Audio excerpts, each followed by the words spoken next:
এক বছৰত 1 million flower complete কৰা আজি হ'ল ডে 7। আসসালামু আলাইকুম, মই ইৰফান আৰু আপোনালোকে চাই আছে ইৰফান মিনি ব্লগ। আজি ৰাতিপুৱা শুই উঠি বন্ধু এজনে কল কৰি ক'লে ব'ল মেলৰ পৰা আহোঁগৈ। পিছত বন্ধুৰ লগত গুচি গ'লোঁ মেললৈ। পিছত বন্ধুৰ লগত মেলত গৈ বন্ধুৱে এই ধান দালি আছে টিঙত। আপোনালোকে ভিডিঅ'টো শেষলৈ চাই থাকক আৰু এনজয় কৰক। মেলৰ পৰা ধান চান মাৰি আহি ঘৰত আহি গা পা ধুই অলপ টাইম ৰেষ্ট লৈ ভাত চাত খাই আকৌ ওলাই গ'লোঁ ক'ৰবালৈ। কোনো প্লেনেই নাছিলে, লগৰকেইটাই কৈ আছিলে ক'ৰবাত গ'লে ঘূৰিবলৈ যাব। পিছত গুচি গ'লোঁ আৰু লগৰকেইটাৰ লগত। আপোনালোকে ভিডিঅ'টো শেষলৈ চাওক আৰু এনজয় কৰক।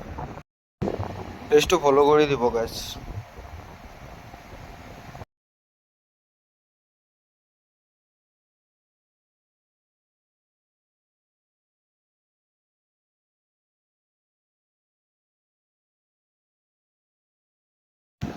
আমি গৈ আমাৰ লোকেশ্যনত পাই গ'লোঁ। আপোনালোকে ভিডিঅ'টো চাওক আৰু কমেণ্টত জনাই দিব প্লেচটো কেনেকুৱা পাইছে।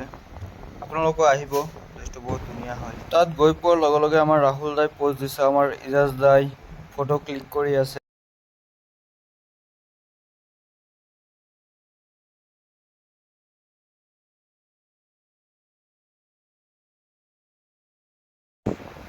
কেইটামান ফটো ক্লিক কৰি আকৌ ঘৰলৈ বুলি গুচি আহিলোঁ। আজিৰ ভিডিঅ'টো ইয়াতে খতম কৰোঁ। ভাল লাগিলে লাইক ফ'ল' কমেণ্ট কৰি দিব। আজিলৈ দিলোঁ বাই। আকৌ নতুন ভিডিঅ'ত লগ পাই আছোঁ। Thank U.